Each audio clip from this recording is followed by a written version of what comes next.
Ok, gracias a Dios, hermanos, por la asistencia hoy. Gracias a Dios, hermanos, por poder estar. Era mi intención hace un momento que pudiéramos concluir lo de ese sometimiento santo, hablando del trabajo. Y gracias a Dios, hermanos, por lo que Él está hablando, pues lo concluiremos la próxima semana. Y también recuerden que cada mes estamos teniendo un tema en las segundas predicaciones. Ahora, como tuvimos la visita del pastor Eliezer, gracias a Dios por él, por la predicación que nos compartió, en la actividad del Día del Amigo con el pastor Nahum, el enfoque en el mes era acerca precisamente del amor hacia el prójimo, hacia los demás. Y creo que, gracias, pudimos aprender desde el domingo en el Día del Amigo cómo es que el amor de Dios es el que nos toca y nos capacita para poder hacer lo que el Señor nos manda hacer, porque nosotros de por sí o por nuestra propia naturaleza es imposible que podamos generar algo que sea de acuerdo a lo que solo Dios puede hacer. Y gracias a Dios por ello. Y siguiendo ese tema en esta predicación y la siguiente, si Dios nos da vida, hablando acerca del amor al prójimo, hoy quiero que hablemos de un pasaje, creo que es la parábola más conocida de Lucas, esa parábola en la cual es llamada por los humanos la parábola del buen samaritano. Y en esa parábola lo que vamos a aprender y entender, hermanos, es la clase de amor que el Señor nos llama a tener, a practicar, y también la clase de amor que está fuera del alcance de la humanidad.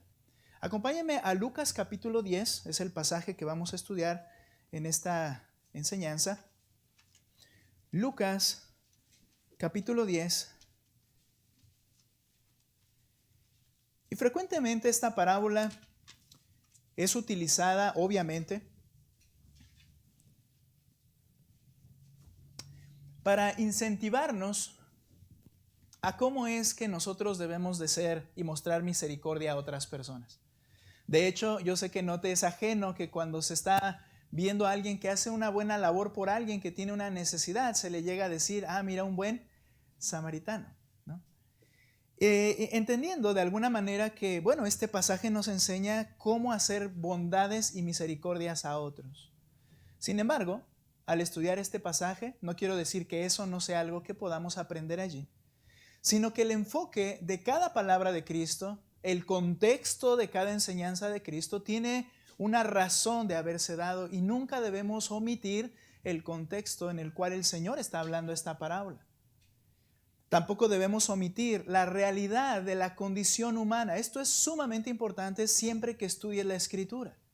Nunca debes olvidar la condición humana, es decir, la depravación en pecado en la cual, o dicho de otra manera, cómo el pecado está infiltrado hasta lo más íntimo de los huesos de todo ser humano y cómo eso le afecta, porque si solo tomamos la Biblia como un grupo de consejos buenos, cosas buenas que aprender y hacer, estamos minimizando el poder de la palabra de Dios, que nos enseña que el hombre está muerto espiritualmente y que al ser un cadáver espiritual, simplemente un cadáver no puede hacer nada por sí mismo.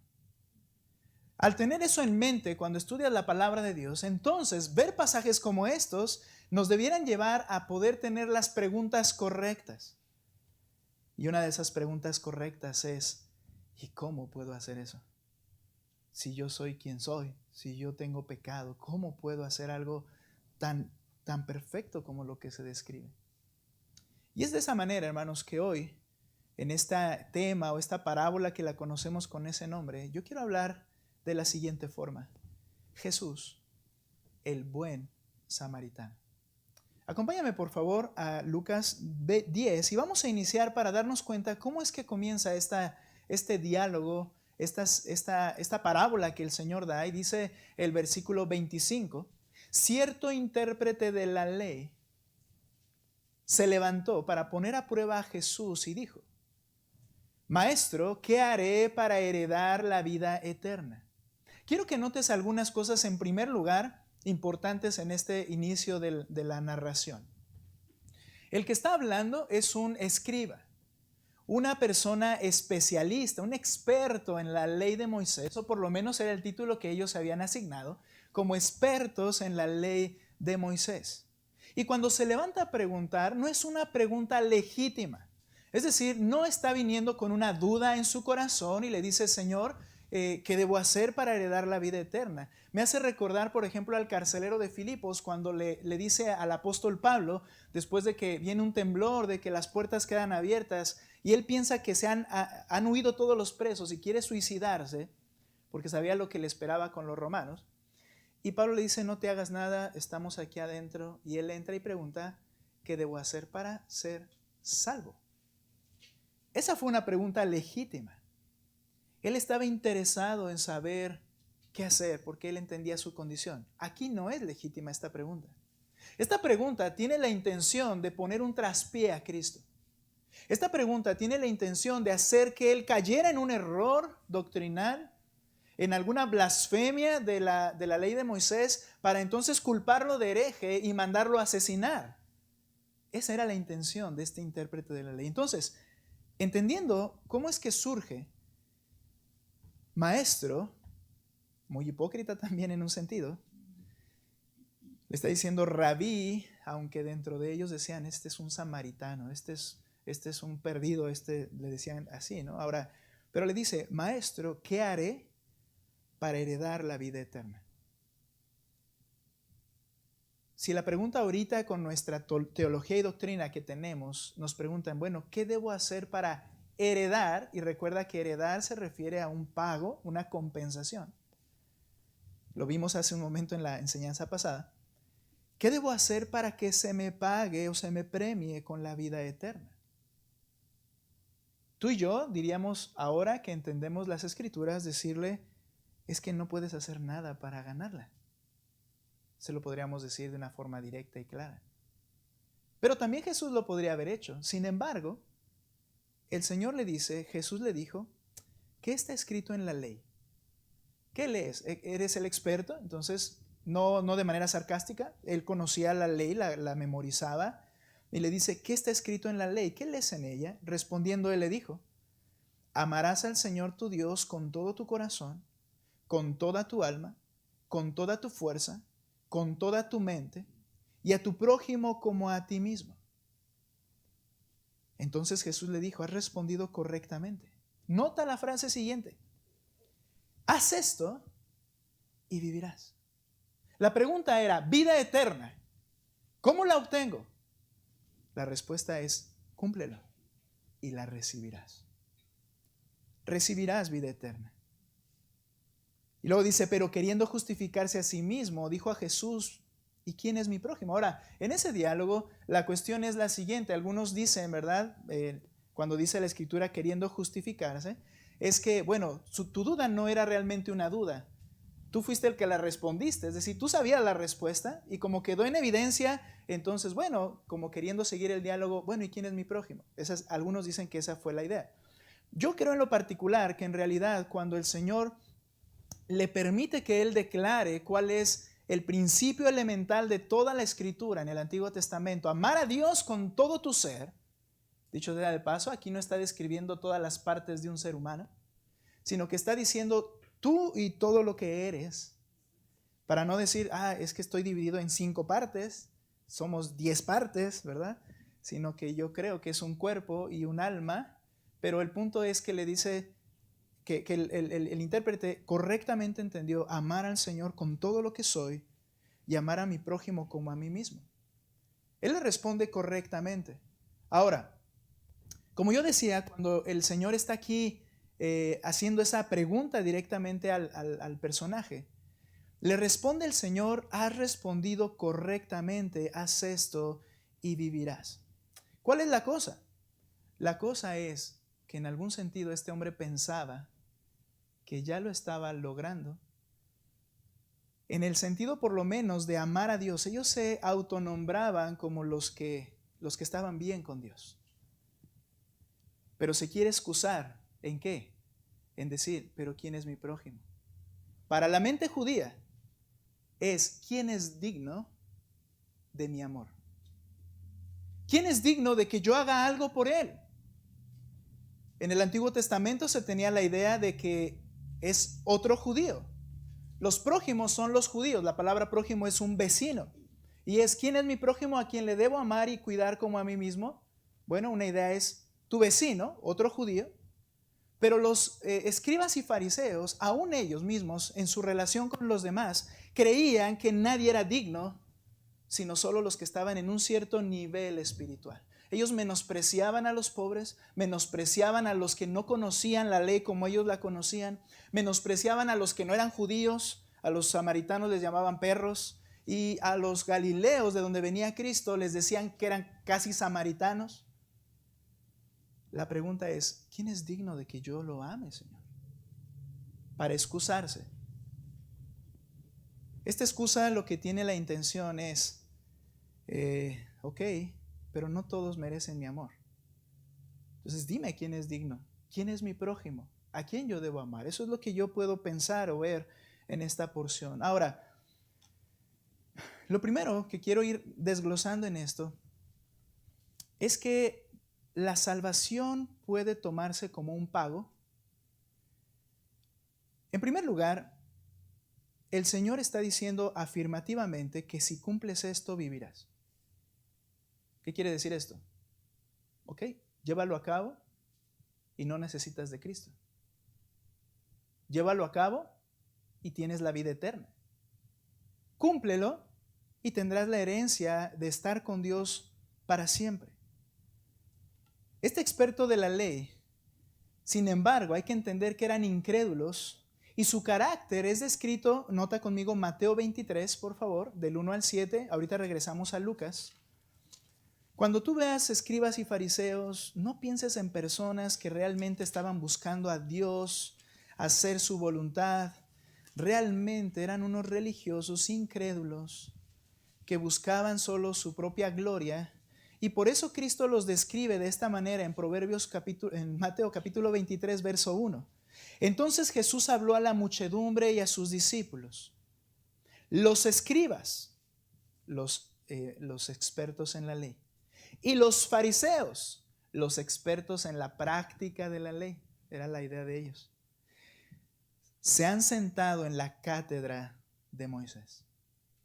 La cátedra de Moisés, hermanos, así era llamada la silla que estaba frente a la sinagoga, en la cual se sentaba el líder de la sinagoga. Pasaba alguien a leer algo de la ley, él estaba sentado y al leer tú la ley, tú interpretabas o decías lo que habías entendido. Y si el que estaba sentado en la silla de Moisés, en la cátedra de Moisés, decía, entonces, ok, estuvo bien mi interpretación, porque estos son los especialistas en la ley. Y dice el Señor, ellos se sientan en esa silla como los jueces de la ley, como los que la conocen, de modo que hagan y observen todo lo que les digan, pero no hagan conforme a sus obras, porque ellos dicen y no hacen. Atan cargas pesadas y difíciles de llevar y las ponen sobre las espaldas de los hombres, pero ellos ni con un dedo quieren moverlas. Ellos decían o pensaban que sabían lo que la ley decía, se las establecían a la gente, eran rudos con ellos, pero aquí está el punto, ellos no las hacían. Y cuando el Señor le dice esto, haz esto y vivirás, es porque el Señor perfectamente conoce a la persona, conoce su corazón, y en lo que ellos estaban confiados de que sí, nosotros somos los que lo practicamos, Él les está diciendo, no haces nada de lo que estás diciendo. Ahora, estos hombres entendían que la vida eterna podía ser alcanzada por obras. Y realmente Jesús afirmó esta verdad. ¿Me puedes ayudar, a irme ayudando con unos textos? Por ir un poquito más rápido nada más. ¿Lista? Levítico 18:5. Note por favor este pasaje. Ellos entendían que la vida eterna podía ser alcanzada por obras. Y Jesús afirmó esta verdad. Levítico 18:5. Por tanto, guardarán mis estatutos y mis leyes, dice la Escritura, por las cuales el hombre vivirá si los cumple. Yo, el Señor. Quiere decir que si alguien podía cumplir los mandatos del Señor. Ahora, ¿cuáles son los mandatos del Señor? Correctamente respondió el intérprete. Toda la ley se resume en dos mandamientos: amar a Dios de forma perfecta y amar al prójimo como a uno mismo. Porque toda la ley, todos los mandamientos: no tendrás dioses ajenos delante de mí, no te harás imagen, ninguna semejanza, no usarás el nombre del Señor tu Dios en vano. Es decir, la relación vertical entre el hombre y Dios se describe en los primeros mandamientos de la ley, pero se cumplen en una sola frase: ama al Señor con todo tu ser, y todo esto lo vas a llevar a cabo, ¿no? Es la idea. Y después, los siguientes 6 de los 10 mandamientos, los siguientes 6 mandamientos habla acerca del prójimo: no robarás, no hurtarás, no mentirás, y todas estas cosas es: ámalo como a ti mismo. Y si lo amas, no le vas a hacer todas esas cosas.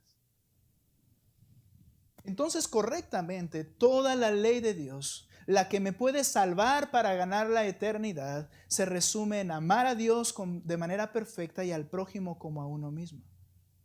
Jesús lo dijo de esta manera también cuando fue probado por otro intérprete en su vida terrenal, Mateo 22, 36 al 40, y le hacen la misma pregunta: Maestro, ¿cuál es el gran mandamiento de la ley? Y ahora es Cristo el que contesta, y él contestó: amarás al Señor tu Dios con todo tu corazón, con toda tu alma, con toda tu mente. Este es el grande y primer mandamiento. Y el segundo es semejante. ¿Semejante en qué? Cuando pasamos por ahí lo explicábamos. Semejante en grandeza, semejante en prioridad, semejante en necesidad de ser cumplido: amarás a tu prójimo como a ti mismo. De estos dos mandamientos cuelga toda la ley y los profetas. Todo lo que se dice en el Antiguo Testamento está colgado de estos dos mandamientos. Jesús le dijo: haz esto y vivirás. Era un cumplimiento perfecto de la ley. ¿Cuál es el problema? ¿Cuál es el problema al cual estaba ciego el intérprete? Y el mundo está ciego a esta verdad: que el hombre está condenado por no cumplir esta ley. La Escritura nos dice que el pecado le ha depravado tan profundamente que está ciego a su propia condición. Un ejemplo de esto es el rico, un rico gobernante y aparentemente joven en edad, que vino a Cristo, dobla su rodilla ante él y le hace una pregunta: Señor, ¿qué haré para heredar la vida eterna? Lucas capítulo 18, versos 18 al 23. Sé que conoces estos pasajes, los has escuchado quizá alguna vez o varias veces. Y él dice el verso 18: cierto hombre prominente le preguntó a Jesús: Maestro bueno. Este calificativo fue muy especial, pero parece que solo fue un acto de respeto. ¿Qué haré para heredar la vida eterna? La misma pregunta. ¿Cómo me la gano? Jesús le respondió: ¿por qué me llamas bueno? Nadie es bueno sino solo uno, Dios. ¿Sabes? Le está haciendo referencia al primer mandamiento del que van a hablar enseguida. Solo Dios es bueno. Tú me llamas bueno. ¿Por qué me llamas bueno? Y era como para que en ese momento, si este hombre venía honestamente, o por lo menos abierto sus ojos que están muertos espiritualmente, él hubiera dicho: porque tú eres el Mesías prometido. Pero no. Solo era una manera de dirigirse respetuosamente hacia una persona prominente. Él calla, no dice nada, y dice el Señor en el verso 20: tú sabes los mandamientos. No cometas adulterio, no mates, no hurtes, no des falso testimonio, honra a tu padre y a tu madre. Pregunta: ¿qué sección de la ley está preguntando el Señor Jesucristo o le está haciendo referencia a este hombre? ¿Qué sección? ¿Cuál mandamiento resume esta sección a la que está refiriendo? Amarás a tu prójimo como a ti mismo. El Señor de manera intencional se dirige a la frase de amar al prójimo y le dice lo que no debes hacer al prójimo: adulterar con su mujer, no matarlo, no hurtar, no des falso testimonio, no honra a tu padre y a tu madre, que es tu prójimo. Y mira la respuesta en el verso 21: todo esto lo he guardado desde mi juventud, dijo el hombre. Cuando Jesús oyó esto, le dijo: te falta todavía una cosa. Un poco de sarcasmo misericordioso. Tú crees que estás bien. Tú te ves bien a ti mismo.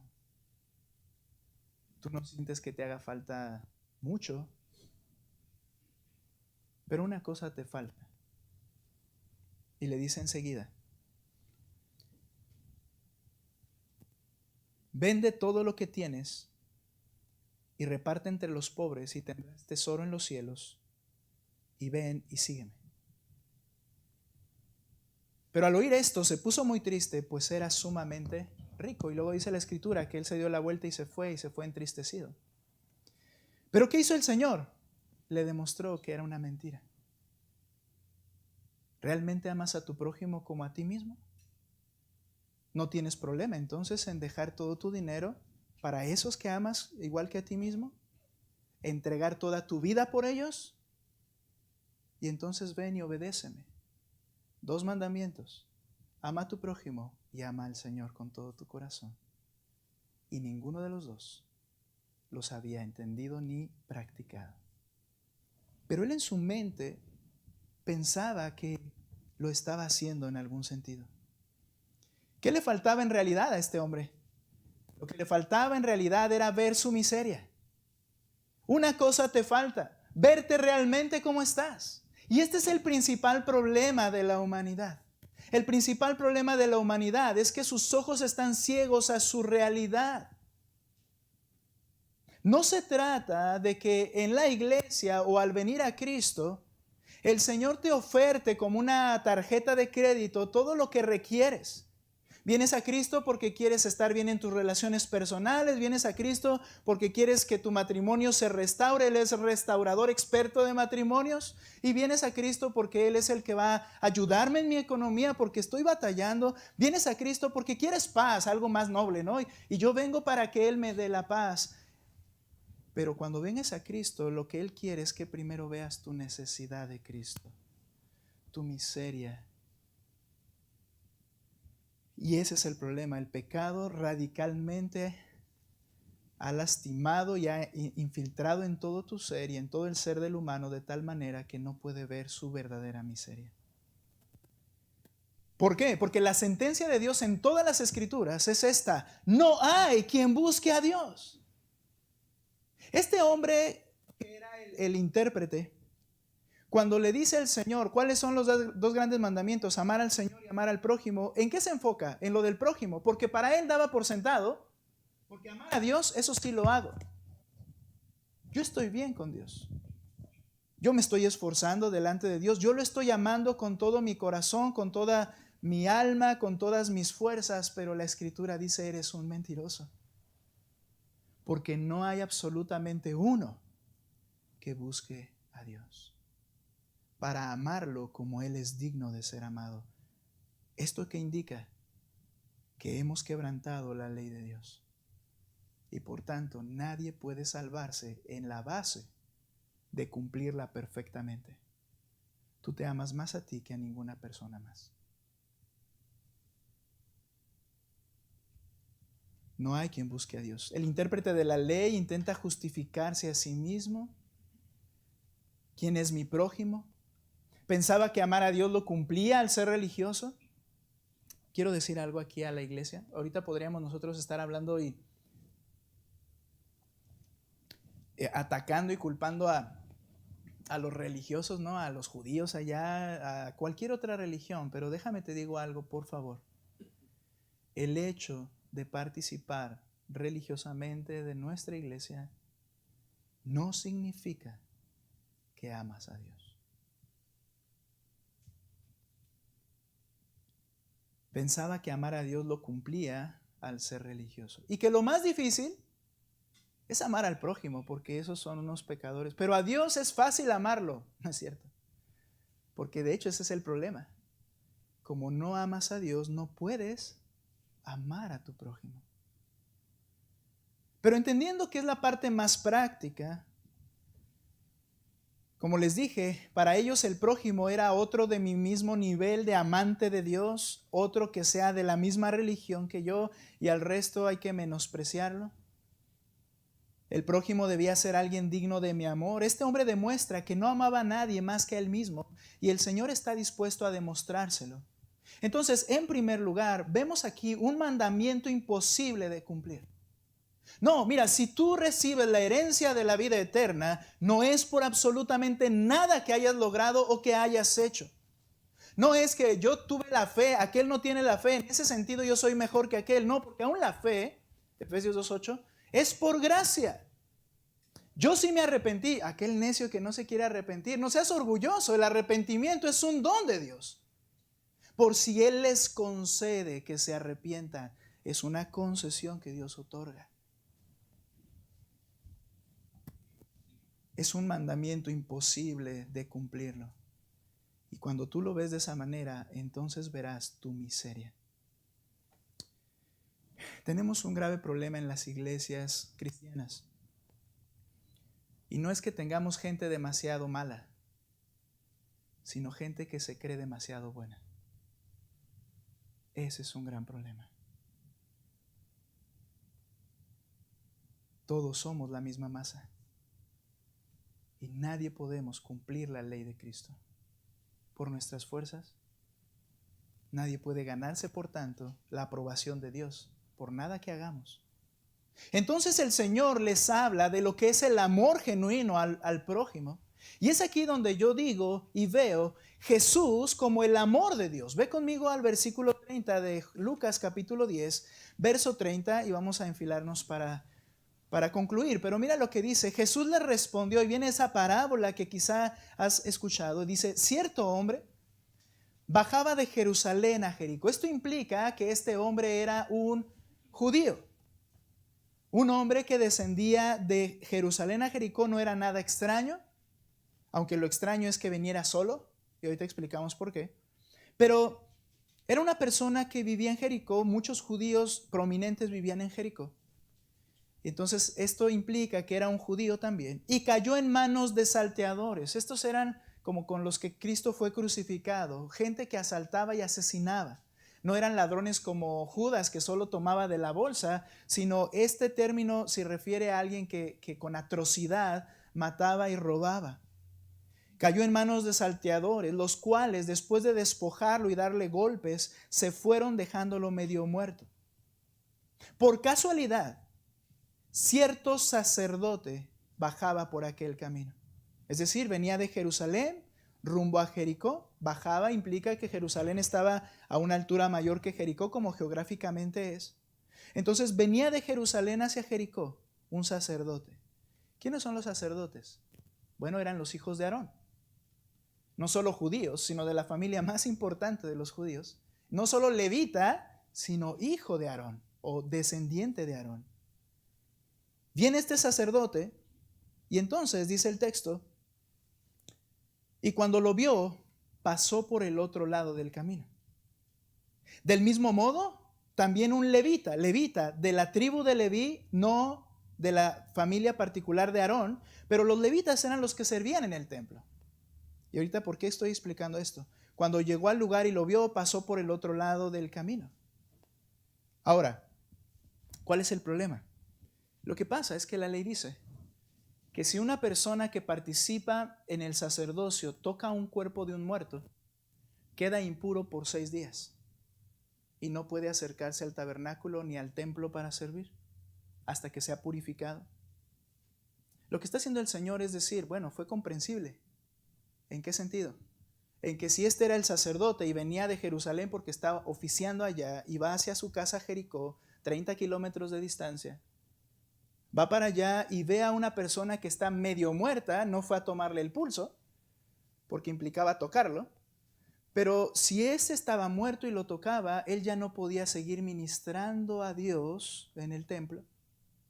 El levita lo mismo, no era el sacerdote, pero era el que entraba al templo a servir, y si tocaba a esa persona y estaba muerta, quedaba ceremonialmente impuro durante 6 días. Esa ruta es conocida aún, o fue conocida aún hasta el siglo V como el Camino Rojo o el Camino de Sangre, por los peligros que había durante esos 30 kilómetros de una carretera inclinada con curvas, rodeada de rocas, donde los bandidos se escondían y atacaban, y hasta la fecha de muy poco ahora sigue siendo un lugar peligroso. ¿Qué nos enseña Cristo? Los sacerdotes y levitas amaban la ley y se guardaban de tocar a un muerto, como ya mencioné, porque no podrían ejercer su servicio. La cosa era que la ley ritual era más importante que el espíritu de toda la ley.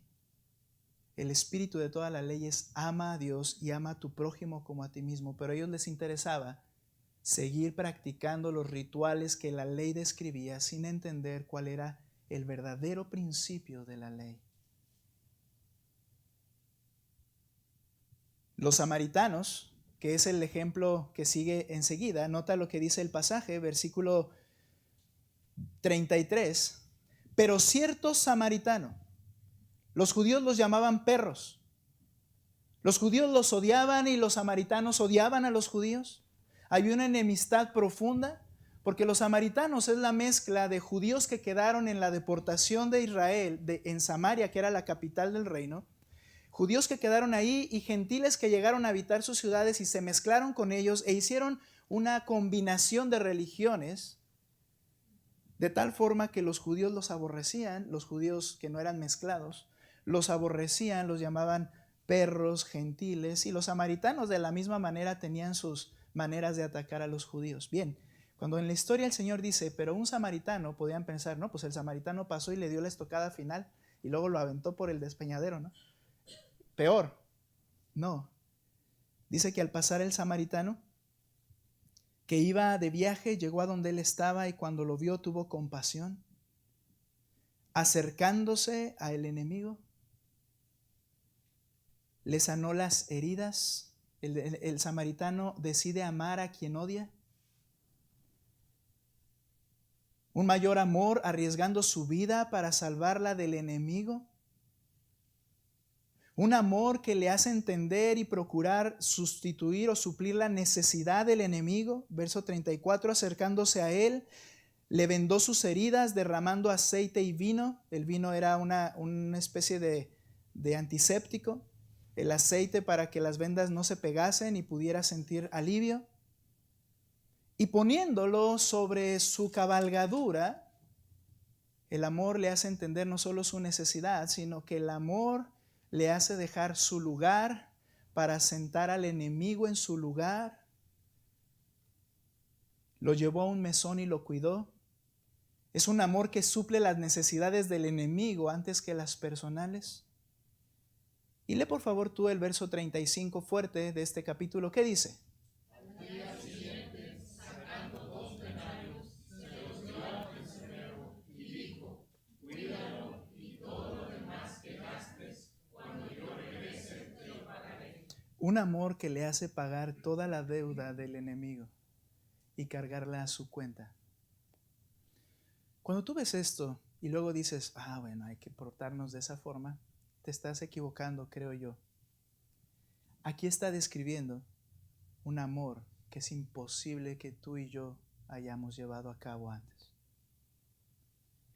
Al decirle el Señor esto, nota lo que le dice al final. ¿Cuál de estos tres piensas que tú, que demostró ser prójimo del que cayó en manos de los salteadores? O en otras palabras, ¿quién cumplió la ley?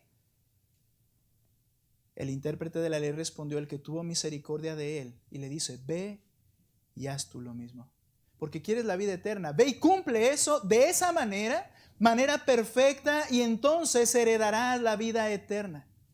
Esto es lo que hay que entender. Esta parábola nos enseña que todos estamos muertos y que no amamos a nadie más que a nosotros mismos. Esa es la naturaleza del pecado. No hay nadie que haya amado de esta manera perfecta. No es un instructivo para ser un buen samaritano. Es un texto que nos enseña que nadie ha cumplido la ley de Dios. Y es un texto que nos muestra que solo Jesús es quien tuvo ese amor perfecto. Porque Él abandona su lugar, Él viene a morir, Él hace que yo tome su lugar en la gloria, y Él abandona el suyo. Él paga mi deuda, Él atiende mi necesidad y Él me trata como si fuera su amigo, cuando en realidad soy alguien que le odia, soy su enemigo. Y Él es mi enemigo porque Él odia mi pecado, pero Él entonces decidió amarme. Y esto fue, dice la Escritura, desde antes de la fundación del mundo. Jesús Ese es la persona del amor perfecto. Solo Jesús pudo cumplir toda la ley de forma perfecta y complacer el corazón del Padre. Y esta comparación se queda sumamente corta a lo que Cristo hizo. Cristo no bajó de su caballo para subirme a mí. Él bajó de su gloria. Abandonó su estado glorioso para venir y arriesgar su vida y de hecho dar su vida. Permítame usar esta frase: por miserables pecadores que le odian. Lo que Él hizo fue mucho más sublime. Y aún así, esto nadie lo cumple. Filipenses capítulo 2, verso 5, por favor, ve conmigo ahí. Y mira lo que dice el texto. Haya pues en ustedes, le habla al creyente ahora, y ahorita hablamos de eso brevemente, en ustedes esta actitud que hubo también en Cristo Jesús, el cual, aunque existía en forma de Dios, es decir, estando en su gloria, no consideró ser igual a Dios. No quiere decir que dejó de serlo, sino que abandonó ese estado y ese lugar como algo a que aferrarse, sino que se despojó a sí mismo tomando forma de siervo, haciéndose semejante a los hombres, y hallándose en la forma de hombre, se humilló él mismo, haciéndose obediente hasta la muerte, y tomó mi lugar y el tuyo, y muerte de cruz. Por lo cual Dios también lo exaltó hasta lo sumo y le confirió el nombre que es sobre todo nombre, para que en el nombre de Jesús se doble toda rodilla de los que están en el cielo, en la tierra y debajo de la tierra, y toda lengua confiese que Jesucristo es el Señor, para gloria de Dios el Padre. Él es el amor perfecto. Y ahora, si estamos hablando de amar al prójimo, pastor, bueno, pues Cristo y ya, ahí se acabó. No. Quiero terminar con esto. Por esa razón somos capacitados para amar. Solo cuando vienes a Cristo viendo tu miseria, y Él entonces transforma no solamente tu rutina diaria, sino que transforma desde lo íntimo de tu corazón tus motivaciones. Decíamos en la mañana, ahora deseas seguir a Cristo, obedecerle, es porque Él te ha transformado. Ese es el momento de recibir la salvación. Y por eso Pablo nos dice lo siguiente en Filipenses 2:1. Nota allí mismo, estamos ahí. Por tanto, si hay algún estímulo en Cristo, si hay algún consuelo de amor, si hay alguna comunión del Espíritu, si algún afecto y compasión, hagan completo mi gozo, siendo del mismo sentir, conservando el mismo amor, unidos en espíritu, aunque somos distintos, dedicados a un mismo propósito. No hagan nada por egoísmo, no te ames a ti mismo o por vanagloria, sino que con actitud humilde cada uno de ustedes considere al otro como más importante que a sí mismo, no buscando cada uno sus propios intereses, sino más bien los intereses de los demás. ¿Y cuál es el ejemplo? Haya pues en ustedes esta actitud que también estuvo en Cristo. Solo una persona, cuando ha sido salvada y perdonada, ahora es capacitada para amar como Cristo me amó. De hecho, la Escritura varias veces dice, así como Él les ha amado, ámense los unos a los otros. Porque solo podemos ser capacitados con su Espíritu. 2 textos más. Primera de Juan, por favor, capítulo 4. Presta mucha atención a este texto. Primera de Juan, capítulo 4, verso 15.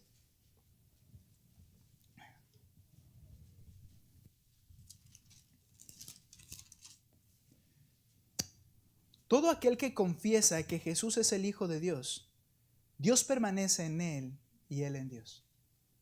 Esta es la parte sencilla de todo el asunto. Aunque no es tan sencillo como lo dice, confesar implica no solamente decirlo de labios. Pero vamos por un instante a pensar que dice el texto eso, ¿no?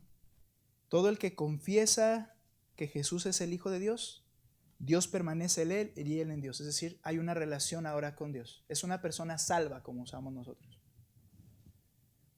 La cuestión es que sucede más que solamente una confesión pública.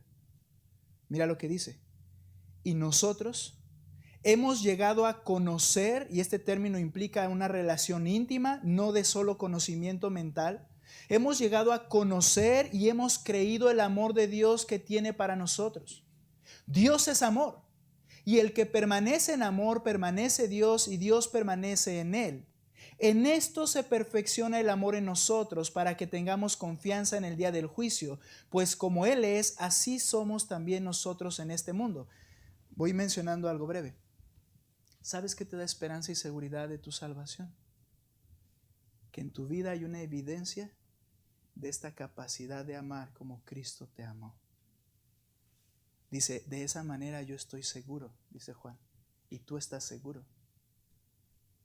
Pero si tú no puedes y dices, yo no puedo amar de esta manera, eso es un peligro, porque entonces esta es una garantía de que realmente eres su hijo.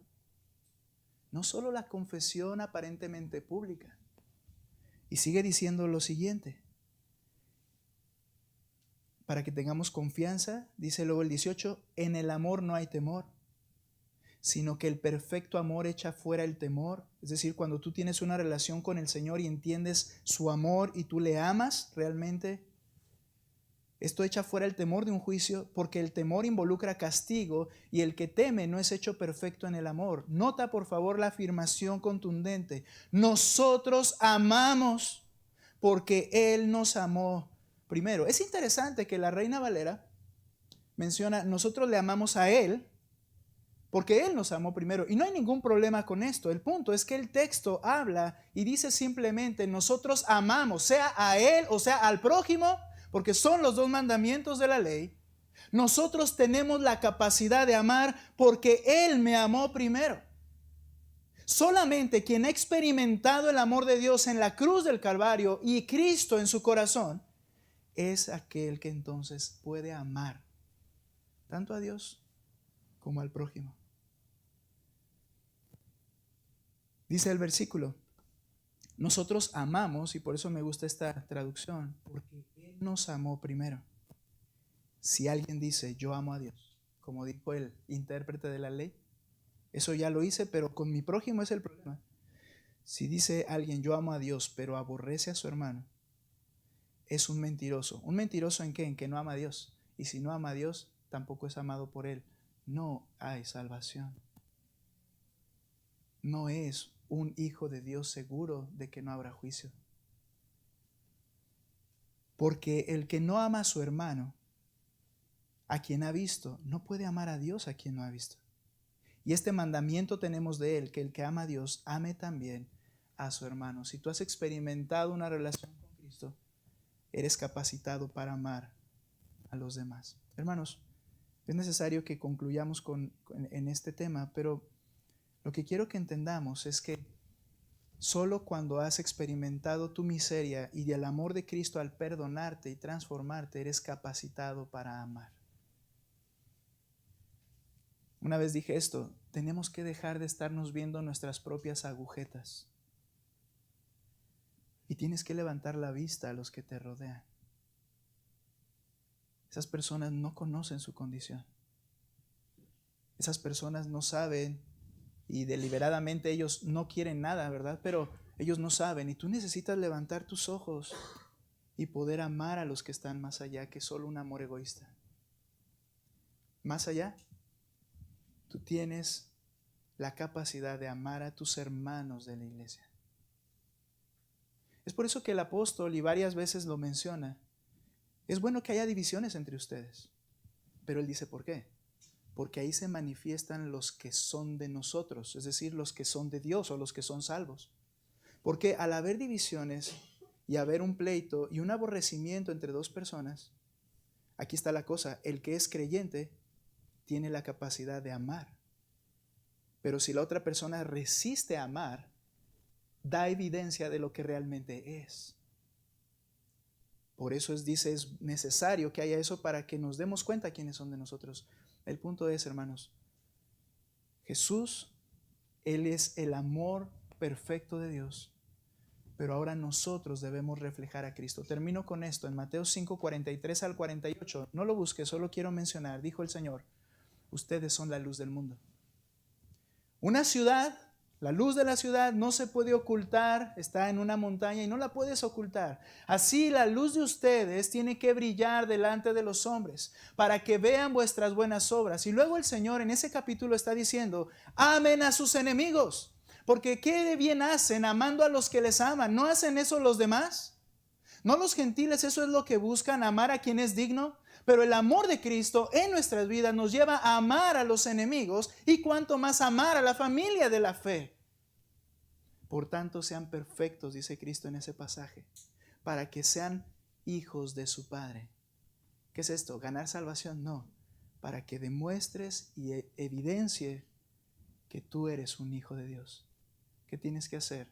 Ama a tu prójimo, ama a tu enemigo, ama a los demás más que a ti mismo. El Señor nos capacita con su amor que hemos experimentado. Una pregunta que debes hacerte: ¿por qué no amo? Analiza tu corazón. Porque si no puedes hacerlo, requieres a Cristo. Por otro lado, sabiendo cómo el Señor me ha amado, ¿por qué no puedes arreglar tus diferencias con alguien que no es igual a ti? Eso es pecaminoso y es un riesgo. Yo te invito a que busques arreglar eso. ¿Sabes por qué? Porque si se logra, tú tendrás una esperanza y tranquilidad de decir: gracias, Señor, soy tu hijo. Pero si no logras hacerlo y hay amargura en tu corazón, será un indicativo de que hagas algo y busques ayuda delante del Señor. Tenemos que amar, hermanos, una iglesia que ama a los demás, una iglesia que comparte el evangelio y una iglesia que se aman unos a otros. Vamos a ponernos en pie y vamos a orar. Señor, tú eres quien cumplió la ley perfectamente. Señor, solo tú eres quien nos capacita por medio de tu Espíritu para experimentar tu amor y amar como tú nos amaste. Señor, te ruego que seamos perfeccionados en esta clase de amor. Yo te ruego, Padre, que tú por medio de tu gracia, nos hagas identificarnos en este mundo como aquellos que aman como es imposible amar, porque a eso nos has llamado, para eso nos has capacitado, para eso nos has provisto de tu Espíritu en el corazón. Señor, une a tu pueblo, une nuestros corazones, Señor, al tuyo y unos con los otros. Que uses esta iglesia para que más personas te conozcan y experimenten el perdón de su miseria y la salvación eterna. Te ruego que nos uses, Padre, en el nombre de Cristo. Amén. Vamos a cantar, hermanos. Vamos a